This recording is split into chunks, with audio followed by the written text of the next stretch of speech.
NBFC stocks. इस NBFC के ऐलान पर मूडीज फटाक से अपग्रेड कर दी रेटिंग, आपके पोर्टफोलियो में है। रेटिंग एजेंसी मूडीज रेटिंग्स ने श्रीराम फाइनेंस के आउटलुक को अपग्रेड किया है और स्टेबल से पॉजिटिव किया है। साथ ही रेटिंग एजेंसी ने इसे भी एक long term corporate family rating दी है। मूडीज ने इस non banking financial company NBFC की रेटिंग को अपग्रेड इसके एक खास ऐलान के बाद किया है। इसका असर अब स्टॉक मार्केट खुलने के बाद श्रीराम फाइनेंस के शेयरों पर दिखा सकता है।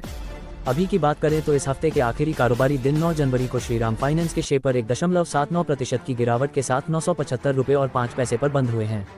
इंट्राडे में बिकवाली के माहौल में ये 3.20% टूटकर 961 रुपये और 5 पैसे तक आ गया था।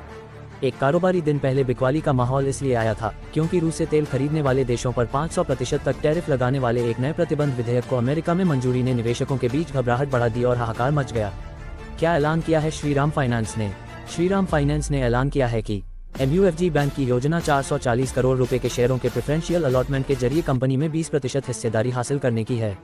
नियामकीय मंजूरी के बाद ये सौदा इसी साल 2026 में ही पूरा होने की उम्मीद है। मूडीज का कहना है कि इस निवेश से कंपनी को रणनीतिक फायदे मिलेंगे क्योंकि इसका कैपिटल बेस मजबूत होगा। मूडीज को उम्मीद है कि इस निवेश से कंपनी की पूंजी तेजी से बढ़ेगी, जिससे फंडिंग लागत में कमी आएगी और प्रॉफिटेबिलिटी भी धीरे धीरे बढ़ेगी। रेटिंग एजेंसी का मानना है कि 12-18 महीने में इसकी प्रॉफिटेबिलिटी के मजबूत होने की संभावना है।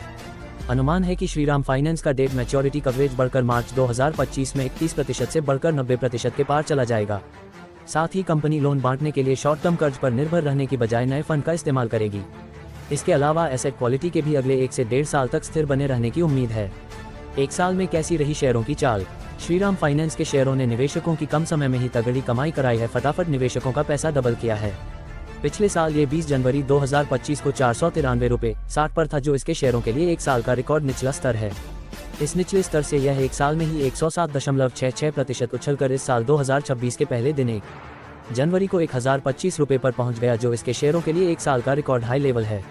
अब आगे की बात करें तो इंडमनी पर मौजूद डिटेल्स के मुताबिक इसे कवर करने वाले 30 एनालिस्ट्स में से 28 ने इसे खरीदारी और 2 ने होल्ड रेटिंग दी है। किसी भी एनालिस्ट ने इसे सेल रेटिंग नहीं दी है। इसका हाईएस्ट टारगेट प्राइस 1225 रुपये और लोएस्ट टारगेट प्राइस 700 रुपये है।